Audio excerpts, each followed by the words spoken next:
दोस्तों, हमारे मौजूदा air chief marshal sir R K S. Bhadauria ji, इनका बहुत बड़ा योगदान है भारतीय वायुसेना में। अभी जो हमारी 83 एलसीए तेजस की डील हुई है, उसमें इनका बहुत बड़ा योगदान है। ये इंडिजीनियस फाइटर जेट्स के लिए बहुत सुटेबल एयर चीफ मार्शल थे।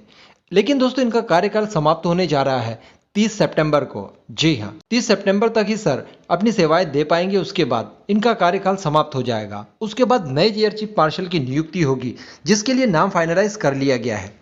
तो दोस्तों, अगले एयर चीफ मार्शल जो हमारे होने वाले हैं वो है एयर मार्शल सर विवेक राम चौधरी जी। ये भी बहुत ही गुणी व्यक्ति हैं, काफी बहादुर हैं और 1999 के कारगिल वॉर में इन्होंने महत्वपूर्ण भूमिका निभाई है।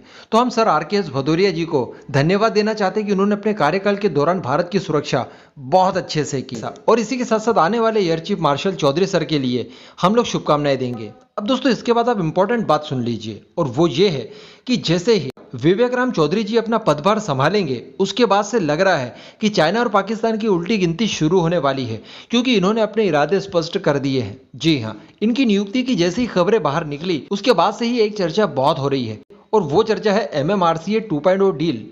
दोस्तों, मैं आपको बता दूं कि MMRCA 2.0 डील को काफ़ी डिले हो चुका है और लगभग उसको समाप्त हमने कर दिया था, क्योंकि रिसेंटली मैंने आपको बताया था वीडियो बनाकर कि हम लोग 36 एडिशनल राफेल्स भी खरीदने वाले हैं, जो कि F4 स्टैंडर्ड के होंगे।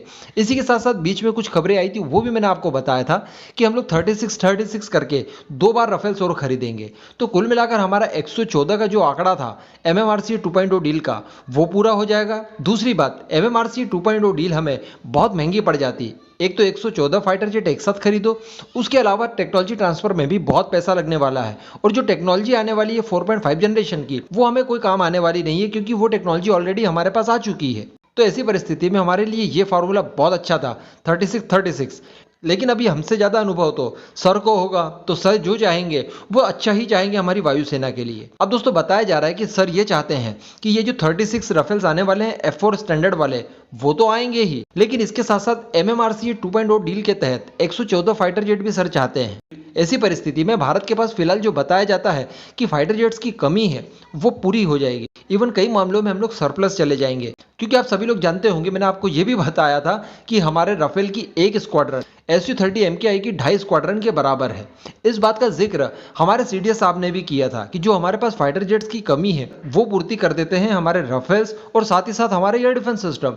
अगर युद्ध जैसी कोई परिस्थिति बनती है और दुश्मन के फाइटर जेट्स हमारी टेरिटरी में घुसते हैं, तो उनका किसी भी तरह का कोई फाइटर जेट आ जाए, हम लोग बड़ी आसानी से उन्हें शूट डाउन कर सकते हैं। तो ऐसी परिस्थिति में हमारी कमी ही हमारी ताकत बन जाती है। लेकिन दोस्तों, ये बात कहीं ना कहीं एक जुगाड़ वाली बात हो जाती है। फाइटर जेट की कमी एयर डिफेंस सिस्टम कभी पूरा नहीं कर सकते, ये हम सभी जानते हैं।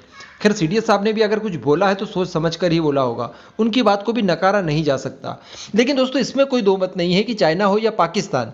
वैसे पाकिस्तान का तो यहाँ नाम लेने की जरूरत ही नहीं है, उसकी एयरफोर्स कैसी आपको पता है। लेकिन चाइना की भी अगर बात कर ली जाए तो मैं लिख के देता हूं, मैं लिख के दे सकता हूं कि चाइना के पास ऐसा कोई फाइटर जेट नहीं है कि जो Su-35 से भी ज़्यादा सुपीरियर हो, क्योंकि इससे ज़्यादा ताकतवर फाइटर जेट उसकी एयरफोर्स में नहीं है। J-20 का नाम बिल्कुल कोई नहीं लेगा, वो हमारे Su-30 जितना भी ताकतवर नहीं है। तो इस तरह से हमारे पास फाइटर जेट्स बहुत ज़्यादा हो जाएंगे और सरप्लस हो जाएंगे। तो ऐसी परिस्थिति में चाइना और पाकिस्तान को बहुत बड़ी दिक्कत होने वाली है। वैसे दोस्तों, जो भी होगा, अभी तो सर पदभार संभालें, उसके बाद डिफेंस मिनिस्ट्री से बात करें, सरकार क्या बोलती है इसके ऊपर, इसके बाद सारी चीज़ें डिसाइड होंगी। इसके ऊपर अगर आपका कोई ओपिनियन हो तो प्लीज़ ज़रूर शेयर कीजिएगा, मुझे अच्छा लगेगा। जय हिंद।